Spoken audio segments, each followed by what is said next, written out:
교회에 다니는 친구 4명이 같이 야고보서 성경 공부를 하면서 너희 죄를 서로 고하라 하는 말씀에 깊은 감동을 받았다고 합니다. 그래서 각자가 가지고 있는 약점을 정직하게 고백하는 시간을 갖기로 이야기를 하고 같이 모여 앉았습니다. 첫 번째 친구가 나는 사실 교회에 다니기는 하지만 아직 담배를 끊지 못했다라고 고백합니다. 두 번째 친구는 자기에게 있는 복잡한 이성관계를 고백합니다.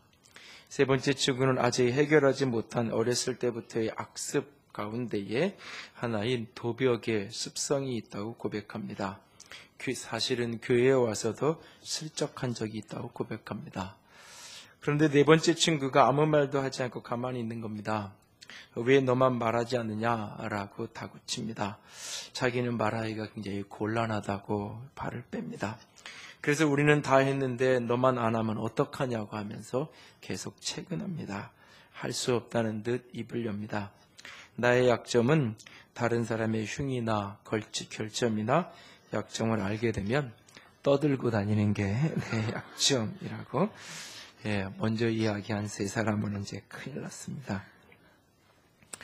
그러나 이 네 번째 친구의 문제는 정도의 차이가 있을 뿐 타락한 인생 대부분이 지니고 있는 문제일 것입니다. 우리는 어느 정도 남의 약점을 드러내고 남을 판단하는 데서 묘한 쾌감을 느끼는 것을 봅니다. 타락한 인간성의 한 본능일 것입니다. 오늘 본문은 바로 이와 같은 남을 판단하는 사람들에 대하여 말씀하고 있습니다. 일반적으로 남보다 선하다고 생각하는 사람들, 조금은 도덕적이고 때로는 신앙적이고 종교적이라고 생각하는 사람들이 빠지기 쉬운 남을 판단하는 사람들의 문제가 다루어집니다. 로마서 1장 18절 이하에서 마음에 하나님 두기를 싫어하는 사람들의 죄 열매의 그 목록들을 기록해 오고 있었습니다. 하나님 없이 사는 사람들, 주님과 상관없이 살아가는 이들의 죄의 뿌리와 죄의 줄기와 죄의 열매를 바울은 다루었습니다. 그런데 소위 남들보다 선하다고 생각하는 사람들, 신앙적 배경을 가진 사람들은 그런 이야기를 들을 때 그 죄의 뿌리, 죄의 열매에 대한 이야기를 자신의 이야기로 받기보다는 나의 본체를, 나의 실상을 드러내는 말씀으로 받기보다는 참 그 말씀 맞는 소리다. 그런 사람들은 그런 정죄를 받아도 마땅해. 사람들이 왜 저렇게 살까라고 쉽게 이야기하면서 사도 바울의 말씀에 대해 쉽게 아멘을 하는 사람들을 만나게 됩니다. 바로 그런 사람들을 향해서 바울은 논지를 전환하고 있습니다. 1장에서는 3인칭 시점을 사용하면서 이야기하던 그가 2장에 들어와서 갑자기 2인칭 시점으로 바꿉니다. 일반적인 모든 사람이 갖고 있는 죄의 뿌리와 죄의 줄기와 죄의 열매의 이야기를 한참 하는데 옆에 어떤 사람이 그런 이야기를 보면서 그 이야기, 모든 사람을 향한 그 고백이 나랑은 관계없는 이야기라고 생각하며 제3자로 빠져있는 바로 그 사람들, 바로 당신, 남을 판단하는 너, 남을 판단하는 사람아 하면서 바로 그 한 사람, 오늘 자신이 스스로 선하다고 자신은 조금 괜찮다고 생각하면서 남을 쉽게 판단하고 있는 그들을 향하여 바울은 눈을 돌리며 말하기 시작합니다. 당신은 뭔가 다른 줄 아십니까?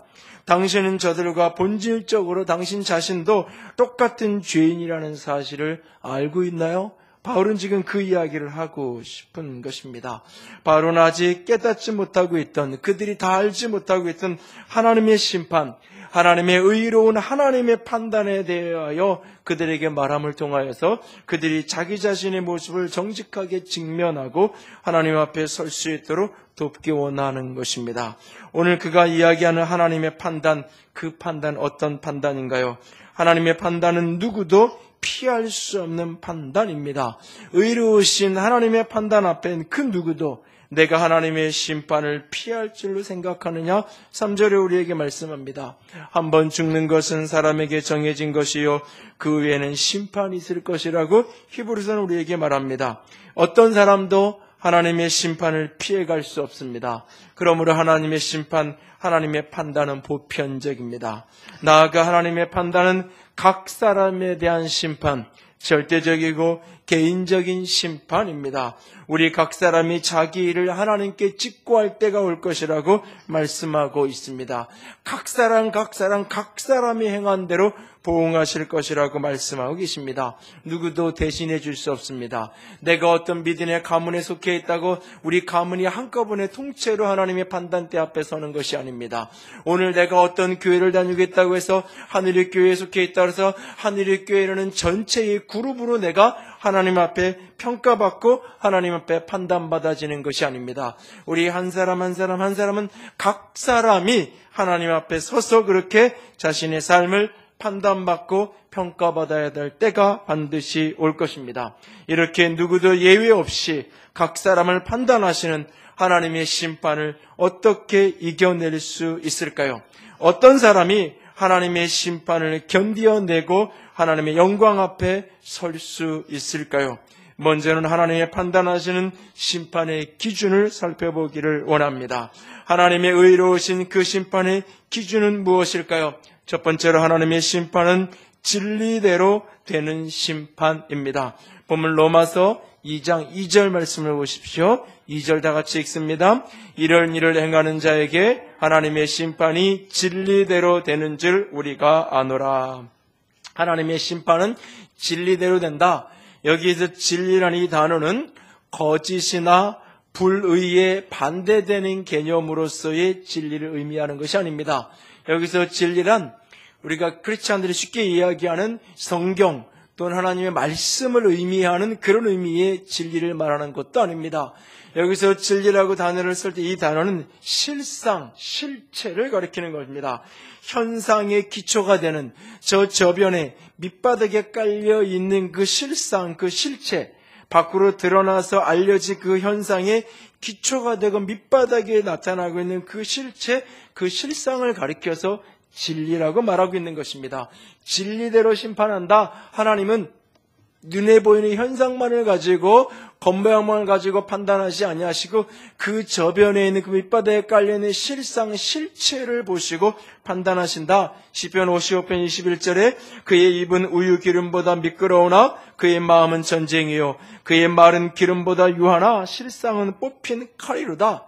겉으로 표현하는 말은 부드럽고 온유하고 참 친절한데 그 속에서 칼을 갈고 있다면 그 실상을 따라 하나님은 심판하신다. 여기에 이 실상 그것이고 진리입니다.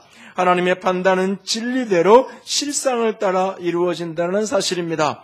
겉으로 보기에 남보다 선하고 도덕적이고 종교적인 그런 사람들, 대놓고 하나님을 거역하고 대놓고 무당을 따르고 우상 숭배하지 않을 것입니다. 현상만으로 보면 그런 사람들이 동성애와 같은 극단적인 성적인 타락에 떨어지지도 않을 것입니다. 현상적으로 보면 그런 사람들이 이웃에 대한 파괴적인 잔인한 범죄에 빠져들지도 않을 것입니다. 그래서 그런 어떤 소위 스스로가 선하다고 생각하는 종교적인 배경을 가진 그런 사람들은 우리는 저들과 달라라고 쉽게 생각합니다. 우리는 하나님 없이 살고 있는 저 로마의 사람들과 달라라고 유대인들이 생각했던 것처럼 살아계신 하나님을 모르는 저들과 나는 본질상 달라? 나는 그래도 하나님이 계신다는 정도는 알고 있고 막연하지만 그래도 하나님에 대한 어떤 두려움도 있고 하나님에 대한 어떤 신의식도 나는 있지만 저 사람들은 그런 것조차 없으니까 저렇게 엉망으로 사는 거고 저렇게 악하게 우상숭배와 온갖 어두움 속에 사는 거야. 저런 사람들과 나는 달라라고 쉽게 생각하며 살아가는 경우가 종종 있습니다. 그러나 하나님의 심판은 그 현상만을 보지 않는다는 사실입니다. 하나님은 현상 밑바닥에 있는 숨어있는 실상을 보시는 분입니다. 살인의 죄는 없었지만 미움의 죄가 있고 간음의 죄는 없었지만 음욕을 품었으며 동성애는 아니지만 파괴적인 성의 흥미를 갖고 즐기는 타락성이 있음을 하나님은 보신다는 사실입니다. 우상숭배하지 않았지만 탐심은 곧 우상숭배이기에 우리의 내면 깊은 곳에 있는 그 탐심을 주님은 보신다고 말씀하고 계십니다. 그래서 남을 판단하는 것으로 내가 너를 정죄함이니 판단하는 내가 같은 일을 행함이라 주께서 말씀하고 계십니다. 적어도 그 실상에 있어서는 그들과 너희가 같다라고 하는 말씀입니다. 하나님은 현상만으로 판단하지 않으십니다. 하나님께서 사람을 외모로 취하지 않는다라고 본문 11절에 말씀하십니다. 하나님은 남을 판단하는 그들 속에는 더 깊은 악의 뿌리를 그는 보고 계십니다. 그들은 하나님의 인자하신가 용납하신가 길이 참으심의 풍성을 멸시하고 고집스럽게 회개하지 않은 그 마음을 따라 더 큰 진노를 쌓고 있는 그 모습을 우리 주님이 보신다고 말씀하고 계십니다. 살아계신 하나님께서 우리를 판단하시는 그날, 그 판단이 오늘의 판단이든 마지막 최후의 판단 자리이든 전능자요 심판자요 창조자신 그분 앞에 우리가 판단받아야 될 때 그 판단은 진리대로 실상을 따라 이루어지는 판단인 것입니다. 존귀하나 깨닫지 못하는 사람은 멸망하는 짐승 같다라고 시인이 말했던 것처럼 겉모양은 참 존귀하고 겉모양은 그럴듯하게 보이지만 깨닫지 못하는 그 사람은 멸망하는 짐승과 같다고 하셨던 그 본질을 따라 실상을 따라 우리 하나님께서 판단하신다고 말씀하고 계십니다. 두 번째로 하나님의 판단은 하나님의 심판은 행한 대로 보응하시는 판단입니다. 그는 우리의 실상을 진리대로 판단하실 뿐만 아니라 행한 대로 보응하신다고 말씀하십니다. 본문 로마서 2장 6절 말씀 봅시다. 같이 읽습니다. 하나님께서 각 사람에게 그 행한 대로 보응하시되, 하나님이 그 행한 대로 보응한다고 말합니다. 마태복음 16장 27절에 예수님은 이렇게 말씀하셨습니다. 인자가 아버지의 영광으로 그 천사들과 함께 오리니 그때에 각 사람이 행한 대로 갚으리라. 행한 대로 보응하시고 행한 대로 갚으신다라고 말씀하십니다. 행한 대로 판단한다는 말, 지극히 당연하고 지극히 상식적인 말씀인 것처럼 들립니다. 맞습니다.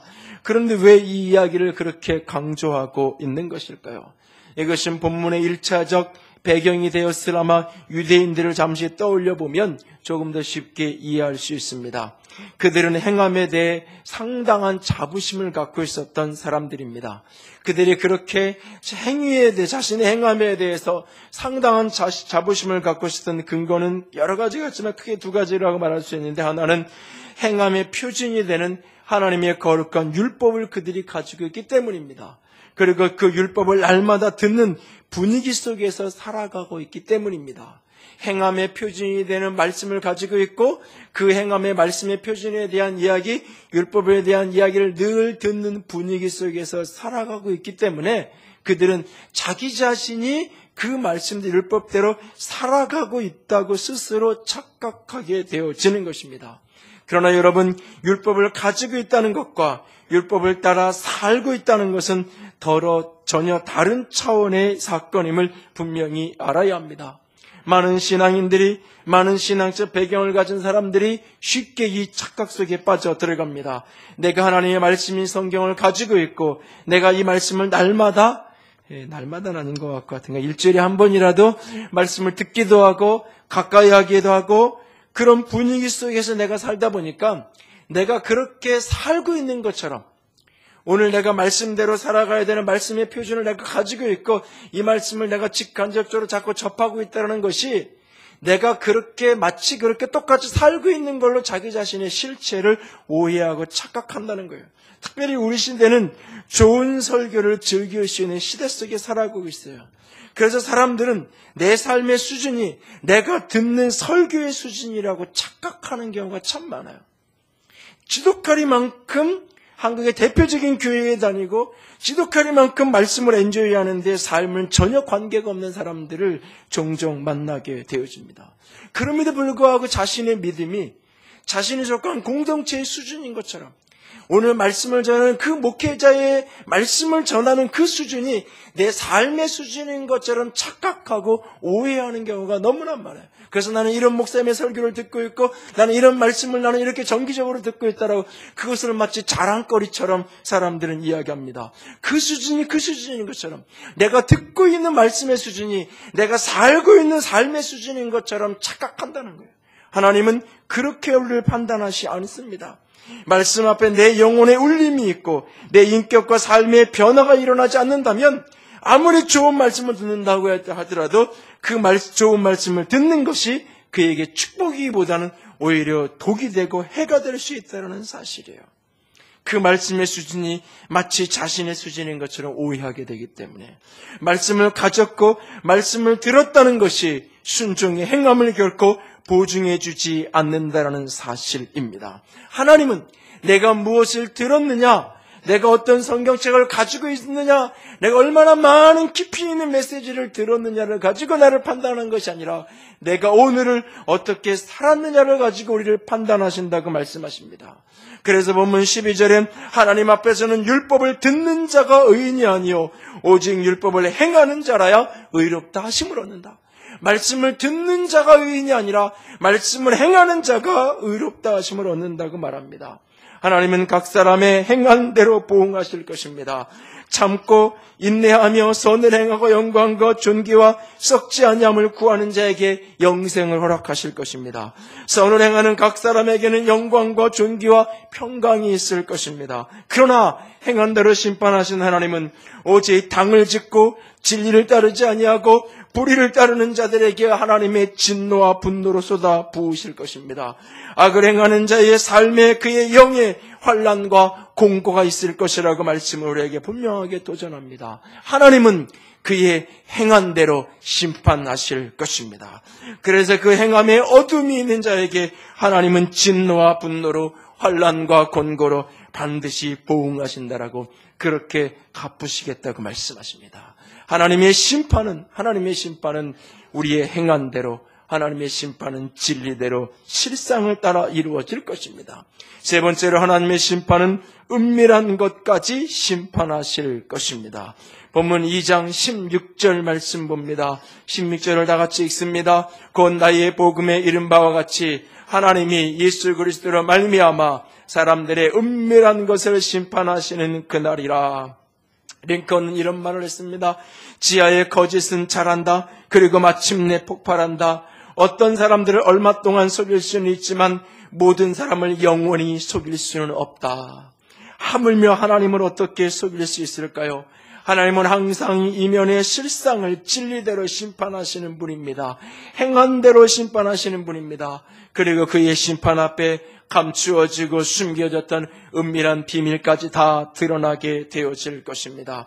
그분 앞에 감출 수 있는 것은 아무것도 없습니다. 감추어졌던 모든 것이 그분 앞에 빛처럼 드러날 것이라고 말씀하십니다. 주께서 우리의 죄악을 주의 앞에 놓으시며 우리의 은밀한 죄를 주의 얼굴빛 가운데 두셨사오니 태양조차도 빛을 잃어버리는 그날, 영광의 날에 하나님의 영광의 빛이 주의 얼굴의 빛이 너무 밝아서 태양불조차도 형광등 앞에 있는 촛불처럼 그 불을 켜는 것이 의미 없어지는 그 하나님의 영광의 얼굴, 그 주의 빛된 얼굴 앞에 우리의 모든 은밀한 죄가 다 드러나게 될 것이라고 말씀하십니다.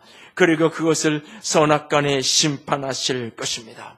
이 세상 모두에게는 감출 수 있어도 자기 양심을 속일 수 없다는 것은 하나님을 속일 수 없고 하나님 앞에 모든 은밀한 것이 심판받게 될 것이라는 명백한 증거가 되기도 합니다. 하나님의 심판은 우리의 은밀한 것을 다 심판하실 것입니다.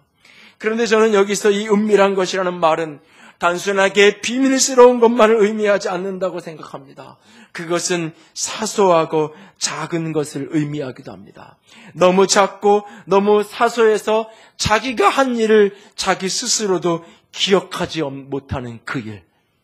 내가 일부러 숨기려고 해서 은밀한 일이 되는 것이 아니라 내가 한 일을 나조차도 기억하지 못하는 너무나 습관적이 되어버린 너무나 작은 죄악들. 마태복음 25장의 양과 염소의 비유에 등장하는 이야기처럼 자기가 한 일을 자기가 모르는 그 일, 그것이 바로 은밀한 일, 그것까지도 우리 하나님은 다 판단하실 것입니다. 레오 톨스토이의 작품 중에 이런 이야기가 있죠. 어느 날 두 여인이 한 목사님을 찾아옵니다. 한 여인은 자기의 큰 죄를 지은 죄인이라며 하염없이 눈물을 흘리며 통회합니다. 한 여인은 자기는 일생일을 다할 큰 죄를 짓지 않았지만 자질구레한 잘못은 많다고 당당하게 이야기합니다. 목사님은 여인에게 이렇게 말합니다. 당신이 들 수 있는 가장 큰 돌멩이를 가지고 오십시오. 그리고 일생 동안 이를 다할 큰 죄를 지은 기억이 없다는 여인에게는 자지잔 돌멩이를 치마폭에 가득 주워오시오라고 시킵니다. 한참 후에 두 여인은 목사님이 시키는 대로 합니다. 한 여인은 커다란 바윗돌을 낑낑거리며 옮겨오고 다른 한 여인은 세알 만한 잔돌들을 치마폭에 가득 주워옵니다. 그러자 목사님은 이렇게 또 말합니다. 미안하지만 이번에는 그 돌멩이를 제자리에 갖다 놓고 오십시오. 큰 바윗돌을 가져온 여자는 다시 낑낑거리며 제자리를 갖다 놓습니다. 어디에서 가져오는지를 분명히 알기 때문입니다. 그러나 자지단 세알만한 잔돌을 치마폭에 가득 주워온 여인은 어쩔 줄을 몰라 하며 도대체 이것을 어디다가 제대로 갖다 놓아야 될지를 모르겠는 겁니다. 바로 그때 목사님은 소리쳐 말합니다. 바로 그것입니다. 하나님께 지은 죄도 바로 이런 것입니다 라고 말합니다. 하루하루 이러저러한 죄를 지으면서도 하나님께 죄책감도 없이 인생을 살아왔기 때문에 많은 죄를 짓고도 한 번도 회개를 해본 적이 없는 그 모습. 자신은 죄 없다고 생각하고 자신조차도 무슨 죄를 지었는지 기억하지 못하지만 수북히 쌓여있는 그 돌멩이처럼 가득한 죄의 모습. 그러나 이 여인은 큰 죄를 지었기에 통회하고 자복하고 있으니 하나님의 용서하신 은총이 함께 할 것입니다 라고 말합니다. 우리는 작고 사소한 것들, 다른 사람들은 물론 죄를 지은 자기 자신조차도 모르는 그 은밀한 것, 나조차 잃어버린 그 작은 일들, 그 비밀스러운 일들, 우리 하나님께서는 그것까지도 심판하신다고 말씀하고 계십니다. 자신과 자신의 양심만이 아는 그 은밀한 것들, 아니 자신조차 기억하지 못하는 그것까지 우리는 하나님 앞에 서서 심판받아야 할 것입니다. 그렇습니다. 하나님의 판단, 그 의로우신 심판의 기준은 명확합니다. 진리대로 현상 넘어 실상을 따라 그는 심판하실 것입니다. 우리가 행한 대로, 우리가 살아온 대로 우리를 심판하실 것입니다. 그리고 우리의 은밀한 것까지 그가 판단하실 것입니다. 이 의로우신 판단 앞에 우리는 어떻게 서야 할까요? 진리대로 행한 대로 은밀한 것 심판하신 하나님 앞에 그 어떤 사람이 내 삶의 실상이 다 드러나는 그날에, 내가 행한 모든 인생의 기록이 다 드러나는 그날에, 나조차 기억하지 못하는 그 은밀하고 작은 일들 속 그까지도 다 펼쳐져서 드러나야 되는 그 심판의 자리 앞에 당당하게 서서, 떳떳하게 서서, 나는 의로운 사람입니다. 나는 선하게 살았습니다. 나는 그래도 인생을 나는 당당하게, 나는 깨끗하게 살았습니다라고 말할 수 있는 사람이 과연 누가 있을까요? 만약 그 심판의 자리 앞에서 그렇게 당당하게 설 수 있는 사람이 있다면 그는 지독하리만큼 자기 자신에 대하여 모르는 사람일 것입니다. 오직 어둠 속에서만 자신을 보고 살았기에 자신의 어둠을 한 번도 제대로 직면해보지 못했던 비극적 인생만이 그렇게 당당할 수 있을 것입니다. 진리대로 행한 대로 은밀한 것이 내 인생의 모든 실상이 드러나고 내 인생의 모든 인생의 여정이 다 드러나고 나조차 기억하지 못할 은밀한까지 다 펼쳐지는 그 심판대 앞에 과연 누가 당당하게 설 수 있을까요? 과연 누가 그 심판을 이기고 그 심판을 견뎌내고 참된 생명의 자리에, 영생의 자리에 설 수 있을까요? 두 가지를 마지막으로 부탁을 드립니다. 첫 번째는 판단을 멈추고 판단을 받아들이십시오. 진리대로 행한 대로 은밀한 것을 심판하시는 하나님의 심판을 이기려면 그 첫걸음은 자기 판단을 멈추고 하나님의 판단을 받아들이는 것입니다. 자기 판단을 멈추십시오. 자기 판단을 멈추고 수많은 사람들을 판단하기 이전에, 자기 자신을 판단하기 이전에 하나님의 나를 향한 판단을 믿음으로 받아들이십시오. 왜냐고요? 우리의 판단은 너무너무나 부족한 판단이기 때문입니다.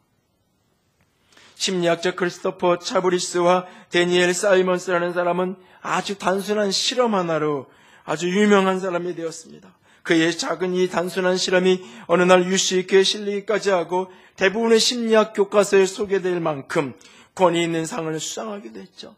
그가 했던 아주 단순한 실험은 이런 실험입니다. 학교에서 대학생들을 이렇게 모아놓고 농구팀을 만듭니다. 한 팀은 검은 셔츠를, 한 팀은 흰색 셔츠를 입고 시합하는 장면을 비디오로 찍습니다. 1분 정도 촬영을 하고 그 경기의 모습을 사람들에게 보여주면서 흰색 셔츠를 입은 팀이 공을 몇 번이나 패스를 했는지 그 횟수를 세는 실험을 합니다.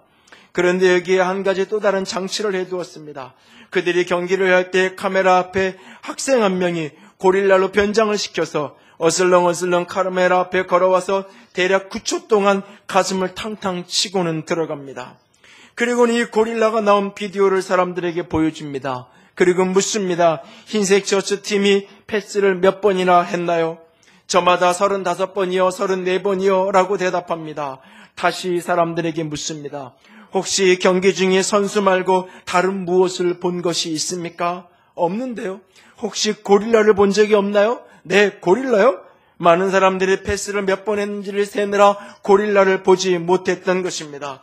그래서 그 다음에 비디오를 다시 보여주며 천천히 보라고 합니다. 그러면 진짜 고릴라가 있네? 내가 고릴라를 왜 못 봤지? 라고 말합니다. 몇몇 사람들은 이렇게까지 주장합니다. 아까 전에 분명 고릴라가 없었어요. 지금 본 것은 조작이 분명해요. 라고 말합니다. 이 실험에 대한 내용이 담긴 책이 우리말로 번역되어진 보이지 않는 고릴라라는 책입니다. 이 간단한 실험은 우리의 인식이 얼마나 믿지 못할 만한 부족한 지식, 부족한 판단인지를 대표적으로 우리에게 보여줍니다. 그럼에도 불구하고 우리는 내가 보았어, 내가 만졌어, 내가 해봤어 라고 하는 그 자기 인식, 자기 판단을 너무 쉽게 절대화하는 경향이 있습니다. 그래서 저런 스타일의 삶은 이래. 이런 스타일의 삶은 이렇게 이래. 너무 쉽게 남을 그렇게 판단하고 정죄하고 가리게 되죠. 자기 자신에 대해서도 자기가 경험하는, 자기가 인식하는 자기 수준으로 자신을 판단합니다. 그래서 소위 저렇게 악하게 사는 사람들보다 저렇게 허구한 무당을 쫓아다니고 저렇게 성적인 타락함에 빠져 살아가고 저렇게 자기 욕심과 욕망 속에 잔인하게 수많은 사람들을 해하는 저런 사람들에 비교하면 나는 소위 괜찮은 사람이야 라고, 나는 그래도 나름 선하게 산 사람이라고 판단합니다. 그리고 내가 보기에 저 사람은 나름 그래도 선한 사람이지, 저 사람은 그래 나름 괜찮은 사람이야, 저런 사람에게 가서 어떻게 내가 죄인이라고 말할 수 있고, 저런 사람에게 가서 어떻게 당신도 예수 없이는 구원받을 수 없다고 어떻게 이야기하겠어? 교도소에 가 있거나 내가 보기에도 악한 사람에게나 복음은 필요한 것일 뿐, 이렇게 착각하고 오해하는, 자기 판단을 절대화하는 누를 우리는 너무나 쉽게 범하고 그 판단 속에 수많은 불행과 비극이 만들어지는 모습을 봅니다. 우리의 판단이 얼마나 부족한 판단인지를 기억하고 자기 판단을 멈추십시오. 그리고 하나님의 판단을 받아들이는 것, 그것이 하나님의 의로운 심판을 이기는 첫걸음입니다. 그러므로 때가 이르기 전 곧 주께서 오시기까지 아무것도 판단하지 말라. 그가 어둠에 감추어진 것을 드러내고 마음의 뜻을 나타내시리니 그때 각 사람에게 하나님으로부터 칭찬이 있으리라 라고 우리에게 말씀합니다. 판단을 멈추고 판단을 받아들여야 됩니다. 하나님이 드러내시는 그 판단을 따라 자신과 다른 사람을 판단해야 할 뿐입니다. 하나님을 마음에 두기를 싫어하는 것이 모든 죄의 뿌리요 죄의 본질이라고 지적하시는 하나님의 판단을 받아들여야 합니다. 우리의 실상을 아시고 행함을 아시고 은밀한 것까지 아시는 그분께서 돌이켜 회개하라고 촉구하실 때에 고집과 회개치 않은 마음으로 하나님의 인자하심과 용납하심과 길을 참으심을 멸시하는 어리석은 자가 되지 마십시오. 돌이켜 회개할 기회의 날에 돌이킬 수 있는 주의 사람이 될 수 있기를 원합니다. 하나님의 판단을 받아들일 수 있기를 원합니다. 어메이징 그레이스 나 같은 죄인 살리신 찬양의 곡을 쓰었던 존 뉴턴은 그의 인생의 80이 넘은 그 노령의 나이에 마지막 기억력이 쇠퇴해가는 그날에 그는 이런 고백을 합니다. 내가 오늘도 기억하고 있는 것 딱 두 가지가 있는데 그게 뭐냐? 나는 죄인이라는 사실과 나를 구원할 자는 오직 예수 그리스도 그분밖에 없다라고, 이 사실 하나만은 나는 오늘도 잊지 않고 기억한다라고 말합니다. 내가 죄인이라는 사실, 내 경험에 의한 판단이 아니라 하나님이 나를 향하여 판단하셨던 그 판단을 받아들이십시오. 그때에 우리에게 복음이 새롭게 다가와지기 시작할 것입니다. 그러므로 하나님의 심판을 이기기 위해서는 내 판단을 내려놓고 하나님의 판단을 받아들일 뿐만 아니라 두 번째로 복음인 예수님을 붙들어야 할 것입니다. 우리의 실상을 따라 행한 대로 은밀하게 심판하시는 심판을 견딜 수 있는 사람은 아무도 없습니다. 자신의 실상을 당당히 하나님 앞에 서서 나는 당당하다고 이야기할 사람 그 누구도 없습니다. 내가 살아왔던 삶의 기록이 다 펼쳐지는 그날에, 은밀한 것까지 다 나타나는 그날에 심판대 앞에서 당당하게 설 수 있는 그 누구 어떤 사람도 없습니다. 그러므로 우리는 그 심판을 이기게 하시는 복음이신 예수 그리스도를 붙들어야 하는 것입니다. 요한복음 5장 24절에 주님은 우리에게 이렇게 말씀하십니다. 요한복음 5장 24절을 다 같이 읽습니다. 내가 진실로 진실로 너에게 이르노니 내 말을 듣고 또 나 보내신 이를 믿는 자는 영생을 얻었고 심판에 이르지 아니하나니 사망에서 생명으로 옮겼느니라 라고 말합니다. 나 보내신 이를 믿는 자는 영생을 얻었고 심판에 이르지 아니하나니 라고 우리에게 말씀하고 계십니다. 그 심판대 앞에 서서 내 실상이 다 드러나는 그날에, 내 행한 인생의 모든 흔적이 다 나타나는 그날에, 내 속에 은밀한 또 비밀스럽고 나조차 기억하지 못하던 것까지도 다 드러나는 그날에 그 누구도 자신의 공로로, 자신의 행함으로, 자신의 의로 그 앞에 당당하게 서서 심판을 이길 수 있는 사람은 어떤 사람도 없습니다. 그러하기에 그 심판을 이기게 하시는, 그 심판에 이르지 않게 하시는 예수 그리스도의 십자가를 붙드는 자가 될 수 있기를 원합니다. 그가 십자가의 죽으심으로 내가 받아야 될 심판을 대신 받으셨습니다. 그가 십자가에 죽으시고 부활하심으로 내가 짊어져야 될 심판의 저주와 진노와 분노를 그가 다 감당하시며 그가 피를 쏟아 주셨습니다. 그 피가 덧입혀진 사람만이 바로 이 영원한 심판을 견디어 내고 영원한 생명에 이르게 될 것입니다. 우리의 복음인 내 판단을 내려놓고 우리의 복음인 예수 그리스도를 붙들고 또 붙들어 심판을 이겨내는 저 여러분이 될 수 있기를 원합니다. 빌라도의 로마 황제에게 보낸 보고서를 근거로 만들어진 빌라도의 고백이라는 모노드라마가 있습니다. 문화선교사 이영수 선생님이 23년 동안 늘 사순절 기간이면 빌라도의 고백을 빌려 예수님의 생애와 삶 그리고 십자가를 직면하게 해주었던 연극입니다. 수많은 사람들이 이 연극을 통해서 예수 그리스도를 만나기도 했고 연극을 관람하는 현장 속에 다양한 치유와 회복의 역사가 일어나는 놀라운 드라마입니다. 그는 원래 어린 시절부터 모태신앙으로 자라긴 했지만 술과 담배 속에 그렇게 세상 속에 젖어 살던 어느 날 대한민국 연극 대전의 대상 수상을 하고 그 기념 공연을 준비하던 어느 날 무대 세트 추락사고로 허리가 다쳐 병석에 누워 고통스러운 세월을 보내야 했던 그날 1988년 1월 어느 날 우연히 책장과 벽 사이에 끼어있는 먼지 수북히 쌓인 대본 하나를 발견합니다. 자신이 누군가에게서 구입을 했지만 재미없다고 생각해서 그냥 던져버려 두었던 빌라도의 고백. 그러나 그날 그 대본을 다시 꺼내든 그날은 느낌이 달랐습니다. 이영식 선교사는 이렇게 고백합니다. 그 책을 보는 순간 마치 전기에 감전된 듯 온몸에 묘한 경련이 일면서 내 마음속에서 큰 요동이 일어났습니다. 내가 어릴 때부터 교회에서 선극을 보고 자랐고 또 연극을 할 수 있도록 하신 것이 바로 이 작품 때문이구나 하는 것을 깨닫게 되었습니다. 그래서 그는 일주일간 대본만 읽고 또 읽어 내려가기 시작합니다. 그러면서 자연스럽게 그 주간에 그렇게 좋아하던 술과 담배를 끊게 되고 새벽 기도를 시작합니다. 새벽 기도를 기독차 시작한 첫날 그는 허리의 상함이 고침받는 놀라운 역사를 체험하게 되어집니다. 그래서 그의 연극 속에 많은 치유의 역사까지도 동반되는 게 아닌가라는 생각을 하게 됩니다. 작품을 무대에 올리기로 작정을 하고 연습을 시작합니다. 새벽 기도를 마치고 나면 항상 교회의 한 구석에서 연습을 또 하던 어느 날 그는 십자가에 달린 예수님의 환상을 체험하게 됩니다. 그날의 기록을 그는 이렇게 고백합니다. 그때 처참히 깨어지고 찢겨진 모습으로 피 흘려 죽어가시면서 내가 너의 구원을 다 이루었다고 말씀하시는 주님의 모습을 보았습니다. 나의 죄 때문에 주님께서 십자가를 주셨구나. 처절한 고통과 울부짖음이 바로 이 죄인을 구원하기 위함이었구나. 나는 그날 그렇게 깨닫게 되었다라고 고백합니다. 모태신앙이었던 그가 37살이 돼서야 예수가 그리스도라는 사실을, 지식과 정보를 알고 있던 예수 그리스도의 십자가의 죽으심과 부활하심이 나를 살리기 위한 사건이었던 것이 깨달아지고 알아지고 믿어지는 일생일대의 사건이 벌어진 것입니다. 그날 이후 그는 지금까지 20년이 넘도록 그날 만났던 예수님, 내 마음의 주인이 된 그분만을 증언하고 또 증언하기 위해서 자신의 삶을 드리고 자신의 달란트를 드리며 인생을 살아가고 있음을 봅니다. 그렇습니다. 우리가 의로우신 하나님의 심판을 이길 수 있는 어떤 길도 없습니다.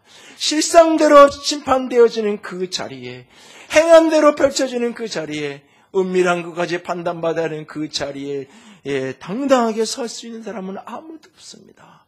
그러므로 자기 판단을 멈추십시오. 그리고 하나님의 나를 향한 판단을 받아들이십시오.